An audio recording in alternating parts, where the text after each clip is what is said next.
All right, well, we've made it to the final award of the night, the Visionary Award. This recognition honors an individual who's had an extraordinary impact on agriculture in our region. The 2025 RDO Equipment Visionary Award is presented to Dr. Alan Schreiber. Here to make the introduction is Liesel Zappler. Liesel.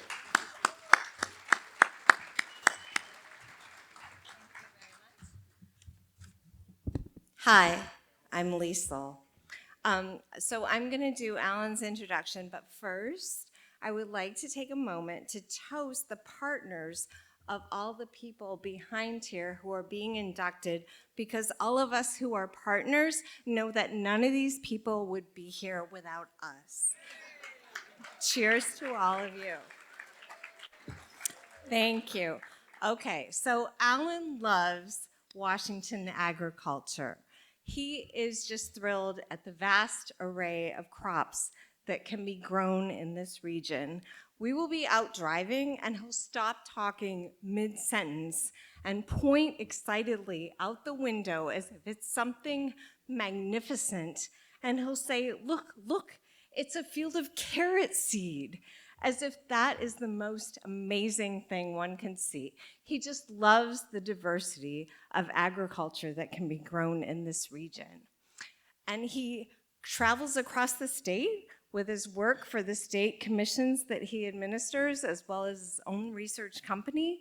It takes him from the blueberry fields of Whatcom and Skagit counties to the oyster beds of Willapa Bay, to the hop fields of the Yakima Valley, and to here, the region he's most passionate about, the Mid-Columbia Basin.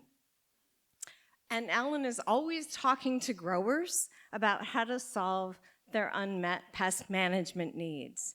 There is no burrowing shrimp too big or mite too small for him to care about. And he takes that same passion into his own farming. Alan grew up in the Midwest, where his family grew corn and soybeans, and he dreamt of the day where he could grow any crop that he could order from those seed catalogs he poured over. And he called me into his office the other day, all excited, and he had like 10 seed catalogs spread out on his desk. And he had also up on his computer was his seed order list, which at that point had 400 varieties on it. And he said, look, I just ordered apricot zebra tomato seed. That means we're going to have 4 different colors of zebra tomato seed this year. And it's that same enthusiasm that led him to open the Tri-Cities Food Co-op in Richland so that local farmers could actually sell their produce locally. So it is for all those reasons, as well as my love and belief in Alan, that I nominated him to be in this Hall of Fame, because he is truly an agricultural visionary.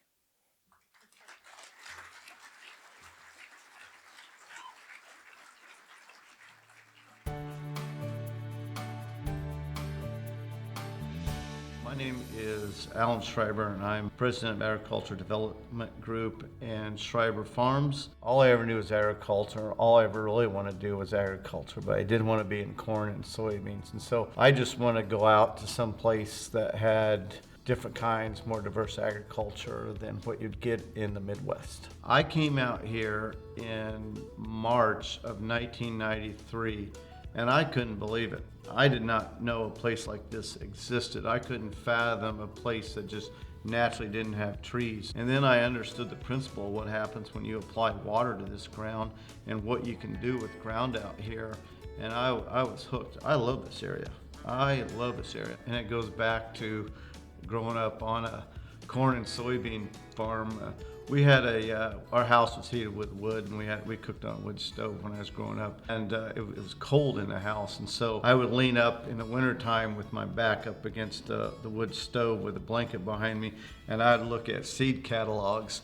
I'd look at these wonderful things and think, who grows all these different kind of crops? One of these days, I want to grow all these different things. I am a sucker for a bright, shiny picture in a seed catalog that's selling hope. I just like growing all these different kinds of crops, and now I figure we grow over 350 different items, Liesl and I do, and so I got to do what I wanted to do as a dream as a kid. In 2025, I will be in India, Indonesia, and Thailand marketing blueberries. I am literally opening those 3 countries up to blueberries. I either administer research funds or marketing efforts for 3 commissions that collectively have almost $1 million of research work. You know, let us finish the Columbia Basin Project and we'll feed the rest of the world.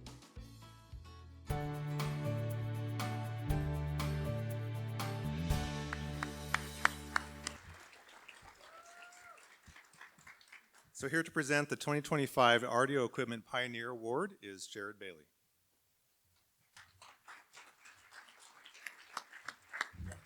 On behalf of RDO Equipment and the Offutt family, we're proud to present the 2025 Visionary Award.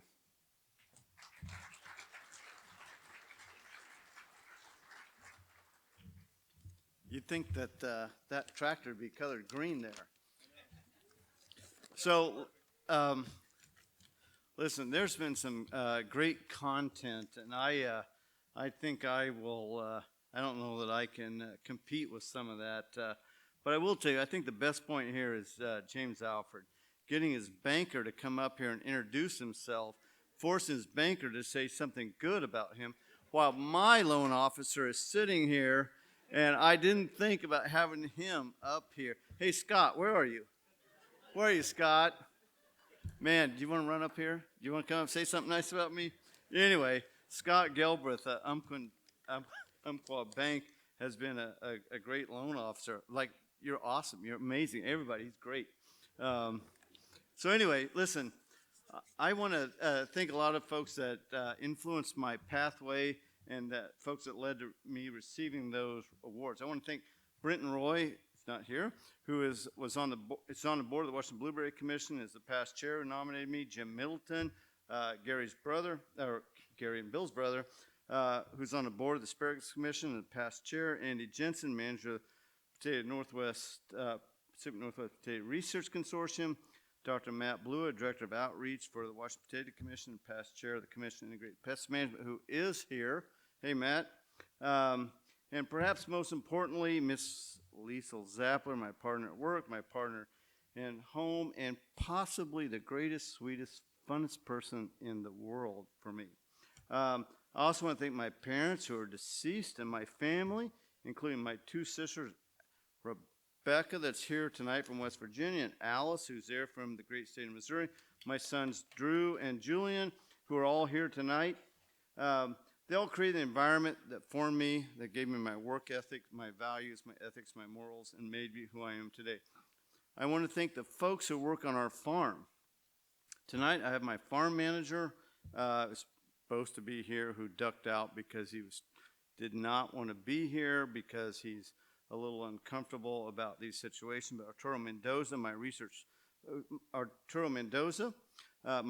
farm manager, Alec Burtson, who is here, my bookkeeper, Cheryl McLaren, who is here, and they're representatives for the 80 or so folks that work on the farm in 2024. I couldn't do any of what I do without them.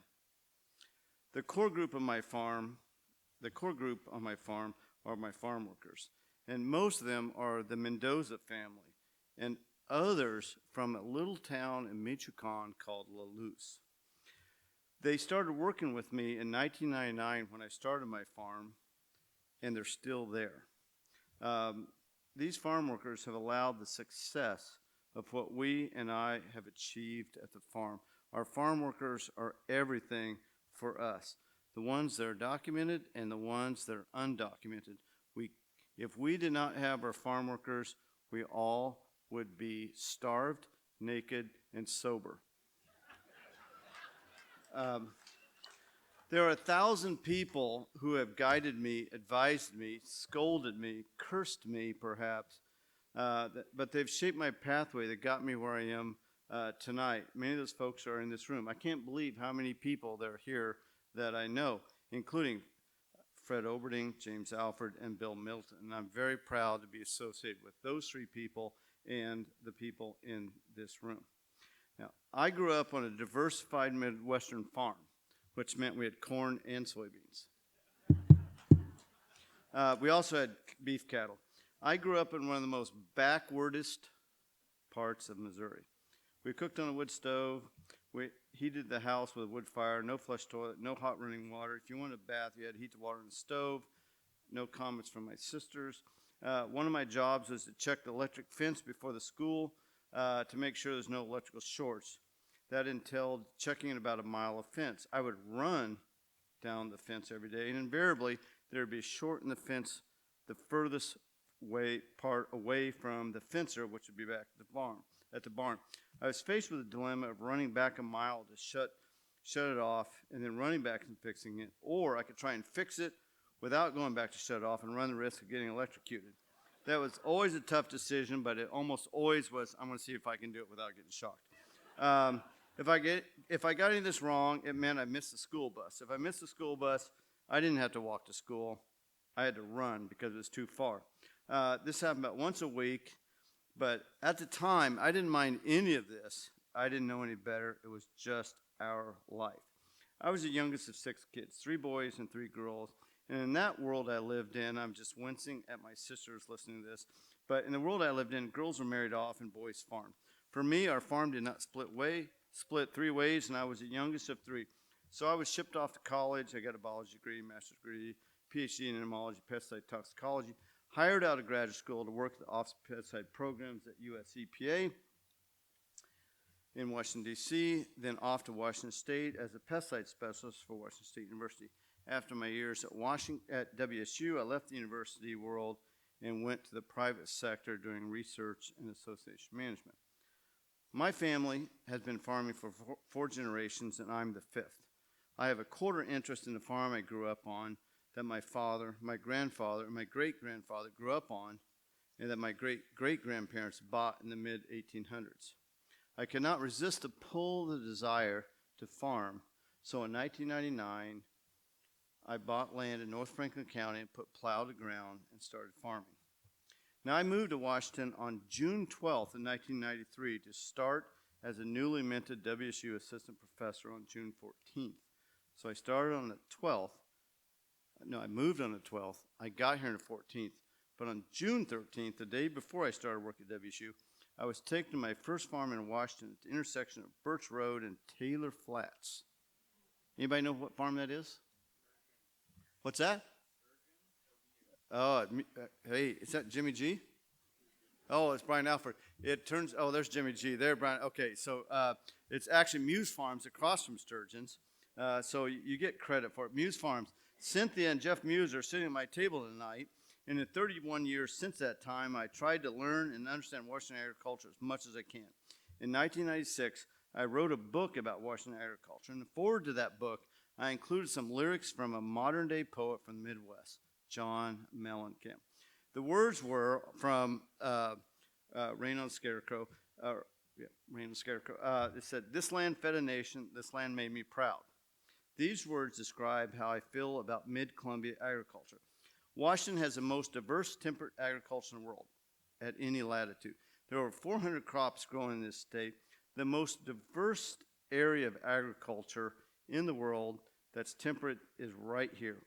Only Florida and California have more, and that's only because they can grow tropical and subtropical crops. We have the highest yielding potatoes in the world, highest yielding onions in the world. The best place to grow organic blueberries is here in the mid-Columbia. The best place to grow apples, sweet cherries, pears, asparagus, onions, dryland wheat, seed crops, and on and on and on. And I could go on and on because I wrote the book on this. There are so many other crops right here. This is the place. This is simply the best place to be a farmer. This land feeds a nation. This land makes me proud. Thank you, Colin Hastings, Pasco Chamber of Commerce, and thank all of you.